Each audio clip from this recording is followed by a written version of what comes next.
Welcome to the my notes coaching classes online.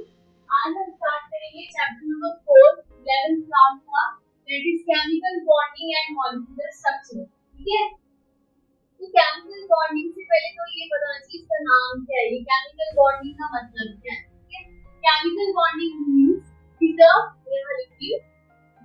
attractive force, that hold, इसको कहते हैं hold constituents atom, जो भी एटम आ रहे हैं आयंस आ रहे हैं वो constituents atoms आयंस एक्सेट्रा। ठीक है, मतलब ये एक टाइप की अट्रैक्टिव फोर्स है। तो ये समझ आ गया। अब इससे से जो पहला टॉपिक है स्टार्ट होता है, that is octet rule.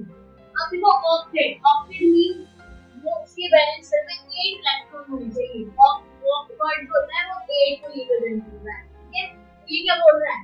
Atoms can combine either by transfer of balanced electrons from one atom to another, कि एक एटम दूसरे एटम से बैलेंस इलेक्ट्रॉन का ट्रांसफर करेगा। कैसे? either by gaining of electron, sharing of electron, losing of electron, और वो इस तरह अपना ऑक्टेट क्या करेगा?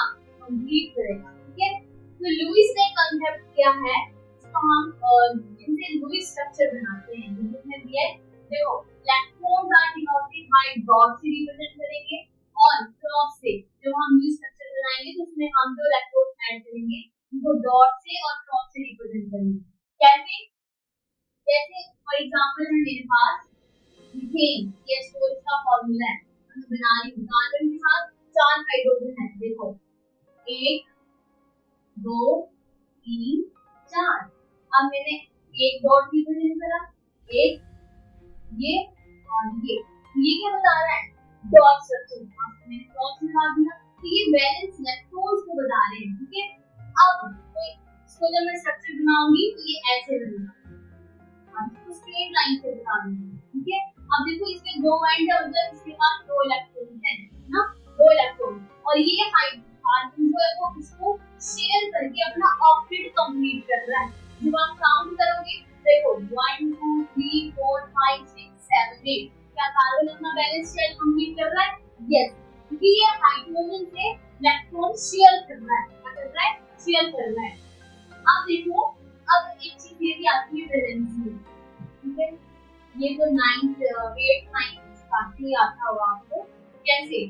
कार्बन के साथ जितने भी एलिमेंट अटैच होंगे, आपने बस वही बोला कि वही इसकी वैलेंसी है। जैसे यहाँ कार्बन के साथ 4 हाइड्रोजन अटैच है, उसकी वैलेंसी कितनी होगी? 4।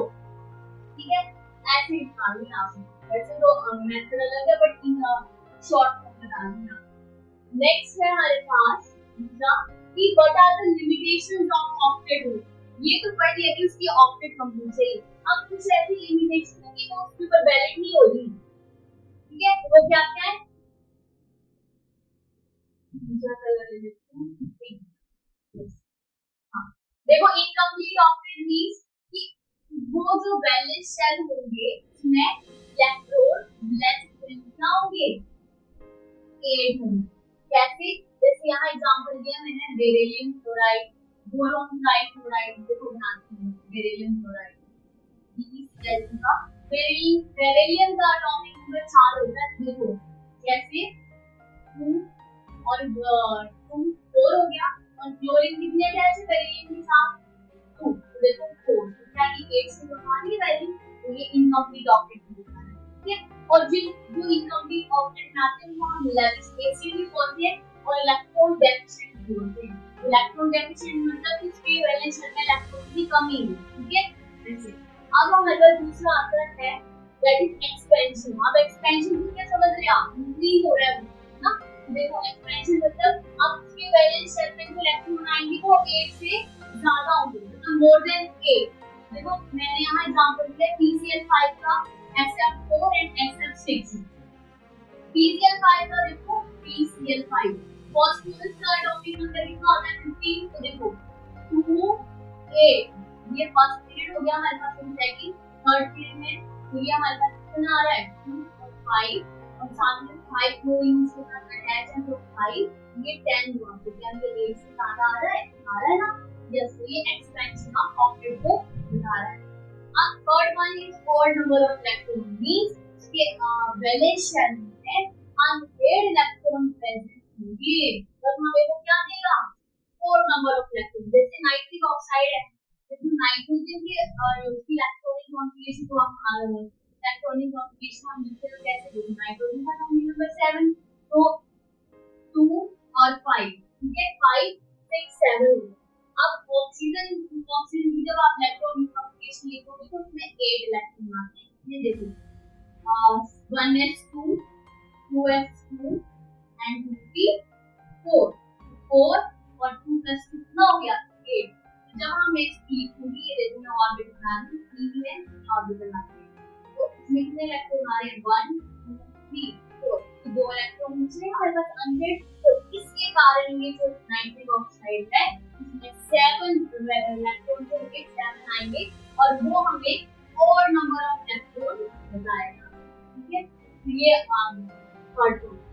और क्या हमारे पास नेक्स्ट, ये भी बेसिक पढ़ रहे हैं कि ये जो ऑक्टेट रूल है, ना तो ये मॉलिक्यूल की शेप बताता है, ना उसकी स्टेबिलिटी बताता है, और ना वो एनर्जी ऑफ द मॉलिक्यूल, इन तीनों को नहीं बताता है, ठीक है।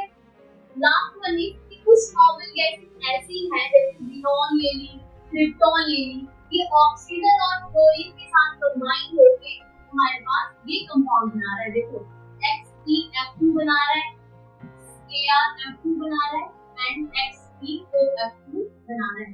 आगे हम इनके स्ट्रक्चर भी पढ़ेंगे, किसी में लॉन पे प्रेजेंट होते हैं, ठीक है, तो वो हम इनको आगे ड्राइव करेंगे। तो ये याद रखते हैं कि कुछ नॉर्मल गैसेस हैं तो क्लोरीन और ऑक्सीजन के साथ गिरे वाले हमारे पास कंपाउंड बनेगा, डायरेक्ट क्वेश्चन आता है, ठीक है।